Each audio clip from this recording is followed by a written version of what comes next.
हम लोग भगवत गीता के चौथे अध्याय के 26वें श्लोक को देख रहे हैं। श्रोत्रादीन इंद्रियण्ये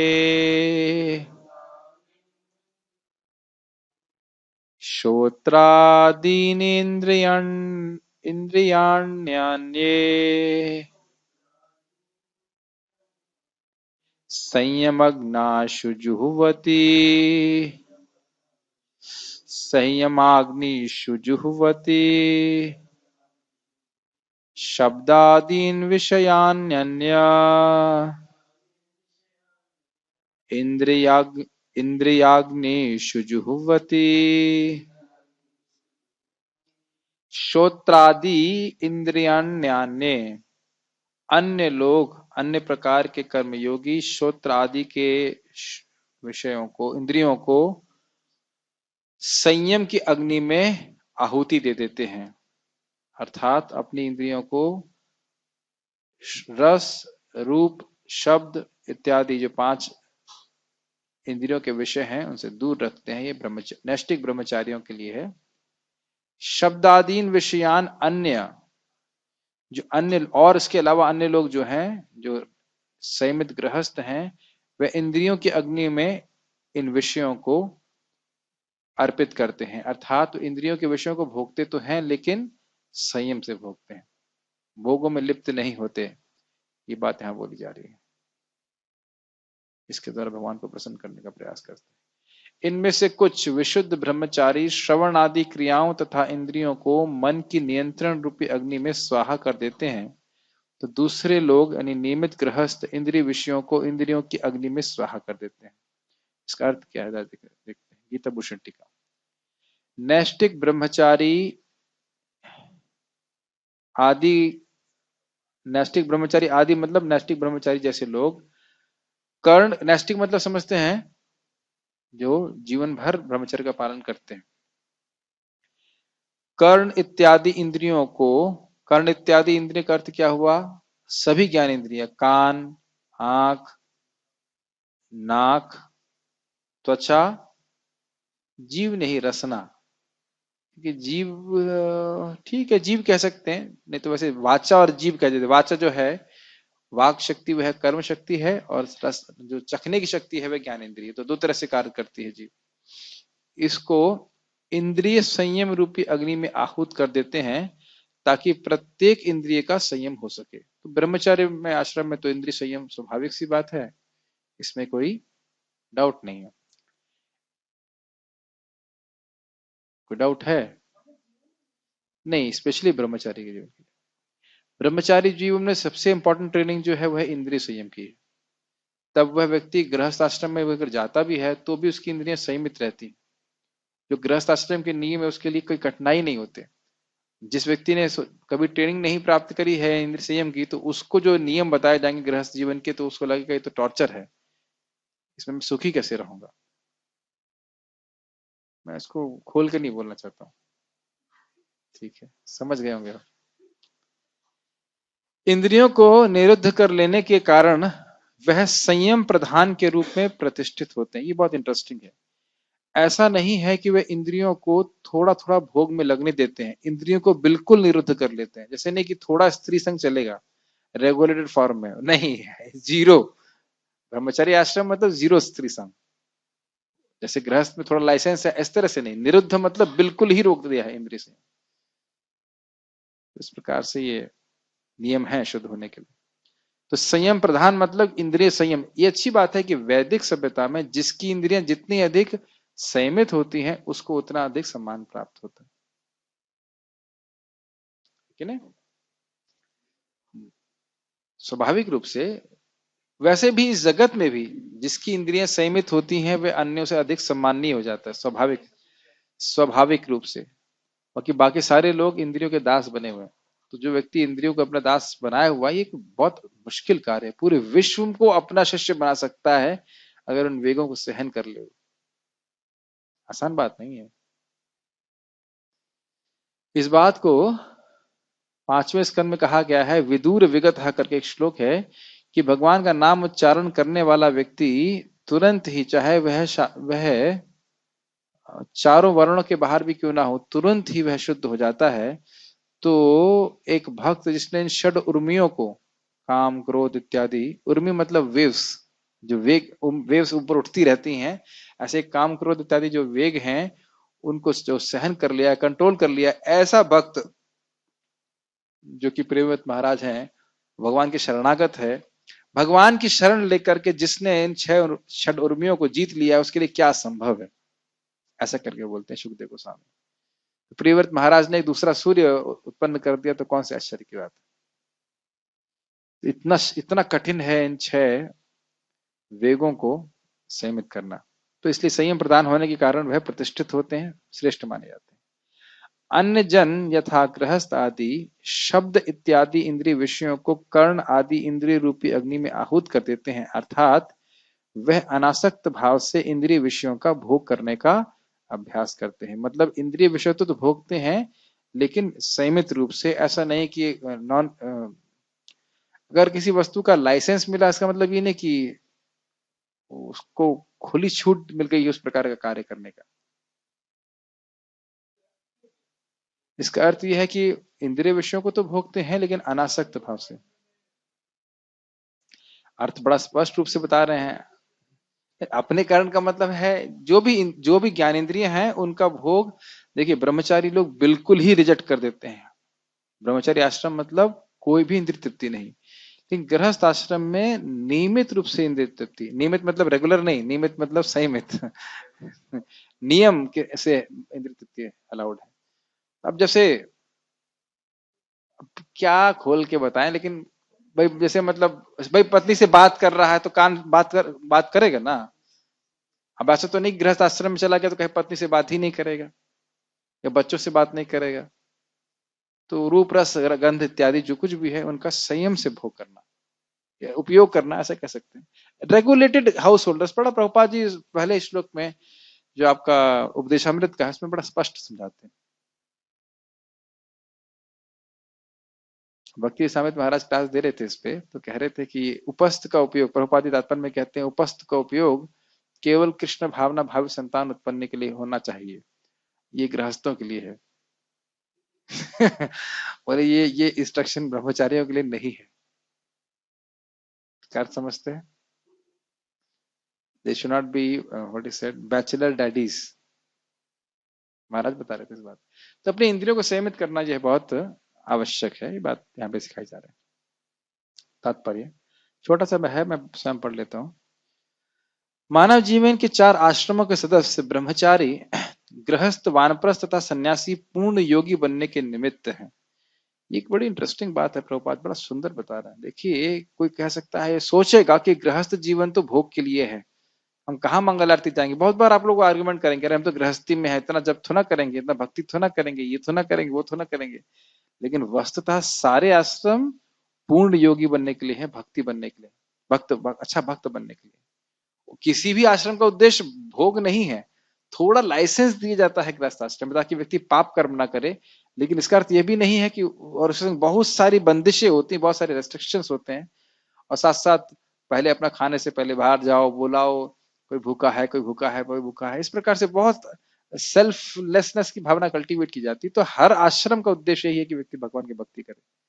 लेकिन क्योंकि ब्रह्मचारी आश्रम जो नींव है वह खत्म है, तो इसलिए गृहस्थ आश्रम में जाकर भी गृहस्थ नहीं, गृहमेदी आश्रम कहा लीजिएगा जाता है, तो भक्ति नहीं करना चाहता, ये दिक्कत है। और फिर इसकी कठिनाई कहाँ अनुभव होती है? वानप्रस्थ में, क्योंकि आसक्तियां बहुत बिल्डअप हो गई, और उसके बाद संन्यास तो कोई सोचता ही नहीं लेने के लिए।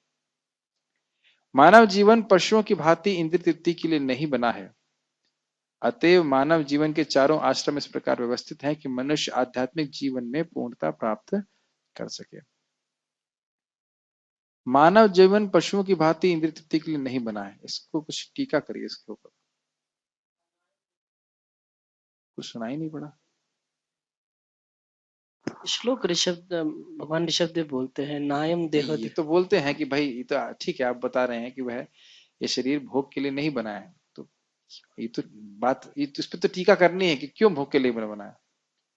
मानव जीवन भोग के लिए क्यों नहीं बना, क्या दिक्कत क्योंकि है? मानव जीवन एक जंक्शन की तरह जीवन है। तपस्या के लिए बना है, ठीक है, दिव्य तपस्या के लिए। और आहार, निद्रा, भय, मैथुन, ये पशुओं में भी है। धर्म ही जो है विशेष मानव को बनाता है, तो वो विवेक के द्वारा ही उसको जो है वो एक मानव कर सकता है।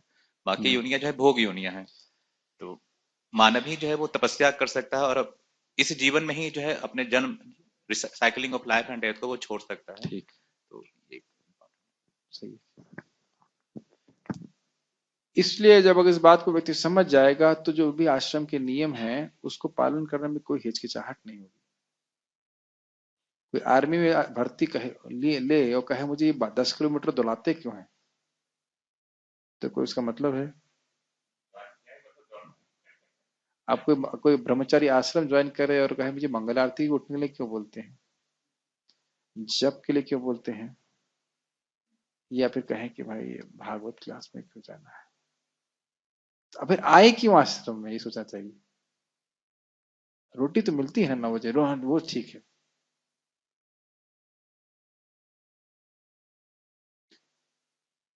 मैं हमेशा भक्तों से निवेदन करता हूं कि जो लोग आश्रम ज्वाइन कर रहे हैं उनके हृदय में ये जरूर होना चाहिए कि मुझे साधना बहुत अच्छी करनी है, नहीं तो किस लिए, है ना। आर्मी में जाएगा गोली ही चलानी नहीं आई तो फिर आर्मी का के लिए ज्वाइन करी, एक विचारनीय बात है ना। हाँ मैं सीमा पे लड़ने में एक नहीं, पॉइंट ये है कि हम मतलब, है ना, प्रभुपाद जी अपने तात्पर्य में देखिए गीता में लिखेंगे कि भक्ति में जो नियम है वो ऐसे फॉलो करने होता है जैसे मिलिट्री का डिसिप्लिन। मैं आप लोग को कुछ नहीं बोला, आप लोग तो मोस्ट ऑफ ठीक ही कर ही रहे हैं, मैं खाली बोल रहा हूँ एक विचार रखना चाहिए कि आश्रम ज्वाइन ही क्यों किया। तो इसलिए साधना, अपनी साधना भक्त जो भी हमारे, और कोई बहुत ज्यादा कठिन तपस्या नहीं बताई जा रही है यहाँ पे, लेकिन 10 किलोमीटर तो भागने के लिए नहीं बोल रहे हैं रोज इसलिए कुछ भी नहीं है, लेकिन एक फायर रहना चाहिए। और फायर अगर स्वयं नहीं है तो दूसरा जला पाएगा, ये बहुत बहुत मुश्किल है। थोड़ा तो मतलब कुछ होना चाहिए ना फायर कि हाँ भाई मुझे भक्ति में अच्छे से प्रगति करनी। एक आर्मी कम्युनिटी जितना ट्रेन करता है वो उतनी ज्यादा माया से बचता है। तो जितनी ज्यादा हम अच्छी साधना कर पाएंगे उतना ज्यादा हम माया से बच पाएंगे। और उतना पहली बात तो उतना समझ में आएगा कि हम कितना माया में हैं पहले ये तो समझ में आएगा कि हम कितने गंभीर, हमारा जो बीमारी है वो कितनी गंभीर है कि नहीं। खैर पढ़ते हैं। ब्रह्मचारी या शिष्यगण प्रामाणिक गुरु की देखरेख में इंद्रिय तृप्ति से दूर रहकर मन को वश में करते हैं। ये इंद्रिय संयम अग्नाशी जो वाला श्लोक था। यहाँ पे एक इंटरेस्टिंग बात है कि इंद्रिय विषयों से ही दूर रहते हैं। मैं एक उदाहरण देता हूँ, मन में आ रहा था कि हमारे खेत में आज 10 लड़के घुस गए पानी पीने के लिए, नहीं मूली खाने के लिए। बोले तो पानी पीना है, हमने कहा पानी तो मैंने बाहर लगा दिया, बाहर जाओ। जाते जाते भी एक दो मूली उखाड़ ही ले गए हो। तो ऐसे ही हम सोचेंगे कि इंद्रिय विषयों को हम देखेंगे, सूंघेंगे या छुएंगे और कुछ नहीं होगा, जाते जाते भी कुछ संस्कार छप जाएगा। जैसे महाराज बता रहे थे कि गोबर हम मिट्टी पे थापेंगे तो उठाएंगे तो साथ साथ कुछ मिट्टी जरूर आ जाएगी। तो हमारा सबसे बड़ा इल्यूजन ये होगा कि हम सोचे कि इंद्रिय तृप्ति करेंगे और कुछ होगा नहीं, उसकी छाप तो मन में पड़ ही जाती। ये सब बातें सिद्धांतिक हैं क्योंकि आप हम अपने जीवन में हमें हर समय हर कोई व्यक्ति ऑब्जर्व नहीं करता है। तो गोबर की कितनी छाप पड़ा रहे हैं हम लोग, ये भक्ति में भी लागू होती है। भक्ति के संस्कार तो कभी नष्ट नहीं होता। आप जितनी बार भगवान को देख रहे हो, जप कर रहे हो, सबका संस्कार मन में जा रहा है, ऐसे भोग का संस्कार भी जा रहा है। तो इसलिए अगर हम मन को, मैं इसलिए बोल रहा हूं क्योंकि मन बहुत चंचल है, लेकिन एक बहुत बड़ी उसकी अक्षमता है। बता सकता है, बताइए बताइए। और क्षमता यह है कि कहीं भगवान के अलावा कहीं और वो टिक नहीं सकता है। ओके, एक है और जब तक इंद्रियों से विषय का इनपुट नहीं हुआ तब तक उसका उस पे वो सोच नहीं सकता, और उसका न दृष्टा न श्रुता भाव। अदृष्टात हाँ, असुतात भावत ना भावो उपजायते, जो आपने देखा नहीं, जो सुना नहीं, मन में आएगा नहीं। तीसरा एक और है कि मन चाहे कुछ भी कर ले, अगर आप अपनी इंद्रियों को सीमित कर ले हैं तो मन कुछ नहीं कर पाएगा। तो मन कह रहा है पिक्चर देखने चलो, तो बुद्धि के द्वारा आप कहना नहीं करेंगे। कभी कभी इस तरह से सोचिए कि मन हमसे कोऑपरेट नहीं कर रहा है तो हम उससे कोऑपरेट क्यों करें। सीधी सीधी बात। एक ही अशत्रु हमारा है, वो है हमारा मन। ये भागवत के शब्द है। हम लोग प्राय सोचते हैं ये व्यक्ति शत्रु है, वो शत्रु है, लेकिन एक ही व्यक्ति शत्रु है, वो हमारा खुद का मन, और कोई शत्रु नहीं। ये गीता में भगवान ने पुष्ट किया। तो ठीक है, तो मन में वश में रखना बहुत आवश्यक है। वे कृष्ण भावनामृत से संबंधित शब्दों को ही सुनते हैं, ये बहुत महत्वपूर्ण है। जितनी भी भोग वासनाएं हैं वह भी एक, या इच्छाएं हैं हमारे हृदय में, वह एक शब्द की तरह है। हम सोचते हैं हमें ये चाहिए, तो हम सुनते हैं उस विचार को, उस इच्छा को सुनते हैं हृदय में। ये बात आप समझ पा रहे हैं? जो हमारी इच्छाएं हैं वो एक प्रकार का शब्द है, विचार कीजिएगा। और उस शब्द का प्रवेश कैसे होता है? श्रवण के माध्यम से। जब हम भौतिक शब्द सुनते हैं तो हृदय में भौतिक वासनाओं का निर्माण होने लगता है। तो इसलिए यहाँ पे बोला जा रहा है कि ब्रह्मचारी भौतिक शब्दों से अपने को दूर रखता है, तभी वह मन को संयमित कर सकता है। वो जो कुछ भी इच्छा है वह शब्द के रूप में होती है। इसके लिए आप अनावृति शब्दार्थ सीरीज सुनिएगा भक्ति विज्ञान महाराज का। ये शब्द जो है, ये तो आप जो मेरे मुख से सुन रहे हैं इसे वैखारी कहते हैं। उसके बाद पश्चंती वाक, मध्यम वाक, और एक और वाक था। 4 लेवल के शब्द होते हैं जिसको हम सुन नहीं सकते, वो सूक्ष्म रूप से होते हैं। तो इस वेदों में वर्णन है, बड़ा अच्छे से बता रहे थे इन बातों को। तो जो इच्छाएं हैं वह सूक्ष्म रूप से शब्द ही हैं, शब्द के रूप में। जैसे बोला जाता है सैक्षता बहुश्यामा, भगवान ने इच्छा करी कि मैं बहुत हो जाऊं तो सब पूरी सृष्टि हो गई। तो इसीलिए बोला जाता है कि वो शब्द था, और ओम से पूरी जगत की सृष्टि हुई। तब जानते ही गोपाल तो अपने उपनिषद में वर्णन है, ओम से ही पूरे जगत की सृष्टि हुई, शब्द से ही। तो ये बहुत गंभीरता से बता रहे थे इस बात को कि हमें जो भी हमारी भौतिक इच्छाएं हैं वह शब्द के द्वारा सृष्टि होती है। भौतिक या आध्यात्मिक कुछ भी कह लीजिए। प्रजल्पो नियमाग्रह, प्रजल्प क्या होता है? दुनिया की वार्ता होती है। तभी तो महाप्रभु ने कहा कि ग्राम्य कथा न सुनिबे, ग्राम्य कथा न कहिबे। तो वहीं से भौतिक इच्छा का निर्माण हो जाता है। कहीं भी आप देखिएगा, प्रभुपाद जी अपने तात्पर्य में बता चुके हैं दूसरे अध्याय में, intelligence is the next door neighbour of आत्मा। बुद्धि जो है आत्मा की पड़ोसन है, और जब हम कुछ भौतिक शब्द सुनते हैं तो फिर इच्छाएं जागृत होने लगती हैं। कभी आप देखिएगा कोई भी इच्छा जागृत हुई है ऐसी वस्तु का जिसके बाद आपको कोई अनुभव नहीं था, पहली चीज शुरू हुई थी शब्द से। देखने से नहीं होती सारी इच्छा। बहुत सारी वस्तु जिनका अनुभव नहीं होता उनको देखने से कुछ भी आपको कुछ भी फर्क नहीं पड़ता। बहुत सारी चीजें हम देखते हैं, कुछ नहीं होता उससे। आप देखिए, मैंने से शराब कभी नहीं पी, तो शराब की कितनी भी दुकानें हम देख लें, कभी इच्छा नहीं होती जाने की, कभी इच्छा नहीं होती। लेकिन जिसने पहली बार पी उसने पहले गुणगान सुना, अरे यार बड़ी अच्छी है ये, जो भी बोल रहा होगा जिसने पिलाई होगी, तब उसके हृदय में इच्छा आती, चलो मैं भी ट्राई करता हूँ। मुख्य है श्रवण। इसका रिवर्स प्रोसेस भी है, आप जानते हो, जो कृष्ण कथा सुनता है भगवान स्वयं इसके हृदय को शुद्ध कर देते हैं। श्रवण ज्ञान का मूलाधार है। बहुत सुंदर बात है, एक एक लाइन बहुत महत्वपूर्ण है। हम मंदिर जाते हैं, भगवान को किस दृष्टि से, किस श्रद्धा से देखते हैं, वह इस बात पर निर्भर करता है कि हम क्या सुनते हैं, कैसे सुनते हैं। अतः शुद्ध ब्रह्मचारी सदैव हरेर नामानुकीर्तनम, अर्थात भगवान के यश के कीर्तन तथा श्रवण में ही लगा रहता है। तो ये सब बहुत अच्छी बातें हैं। शुद्ध ब्रह्मचारी हमें अगर बनना है तो एक ही तरीका है, भगवान के कीर्तन में लगना, भगवान से इतर कोई वार्ता नहीं करना। ये सब बातें श्रीमद् भागवतम में आप नारद जी के उपदेश में जरा सुन लीजिएगा कि कोई भी बात अगर भगवान के संबंध में नहीं है तो बुद्धि को ऐसे घुमा देगी जैसे एक नाव झंझावात बोलते हैं, चक्रवात में फंस जाए, उसमें कोई रस्सी नहीं। और बार बार हम इस बात को, मैं प्रवचन में बोलता हूँ, फिर वही दिन में कितनी सारी बातें हम सुनते हैं जो भगवत संबंधी नहीं होती, इसीलिए तो मति भगवान में नहीं लगती। वह सांसारिक शब्द ध्वनियों से दूर रहता है और उसकी श्रवणेन्द्रिय हरे कृष्णा की आध्यात्मिक ध्वनि को सुनने में ही लगी रहती है, केवल सुबह सुबह। ये लिखा है इसमें। और अगर दिन भर संभव नहीं भी हो तो भी हरि कथा सुनना चाहिए, लेकिन हरि नाम से, या हरि नाम हरि कथा के संपर्क में अधिक से अधिक रहने का प्रयास हमें करना चाहिए।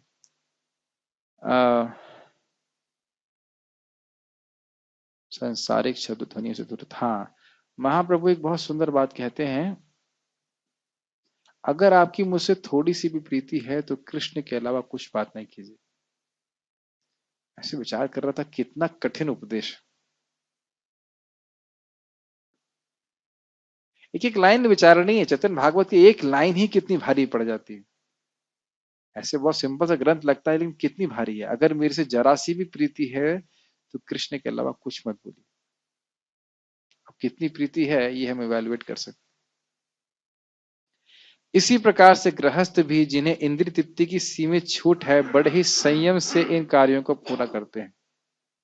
यौन जीवन, मादक द्रव्य सेवन तथा मांसाहार मानव समाज की समान प्रवृत्तियां हैं। इसको पहले पूरा पढ़ता हूं। किंतु संयमित गृहस्थ कभी भी यौन जीवन तथा अन्य इंद्रिय तृप्ति के कार्यों में अनियंत्रित रूप से प्रवृत्त नहीं होता। इस संबंध में मनु महाराज की उक्ति है, प्रवृत्ति एष भूतानाम निवृत्तिस्तु महाफल। ये चारों प्रवृत्तियां सामान्यतः पाई जाती हैं इंसानों में, लेकिन अगर इसे निवृत्त होता है तो व्यक्ति बहुत बड़े फल की प्राप्ति करता है, बहुत बड़े फल की प्राप्ति करता है। इस जगत में कुछ छोड़ता है तो आगे के जगत में उसे कुछ प्राप्त होता है। इस जगत की वस्तुओं को पकड़ा रहेगा तो उसकी उच्चतर गति नहीं होगी। ये बात समझना चाहिए। और अद्भुत बात यह है कि हमारे तथाकथित माता पिता केवल इसी जगत के बारे में जानते हैं। ये एक सबसे बड़ी कठिनाई है जो हम समझ नहीं पा रहे।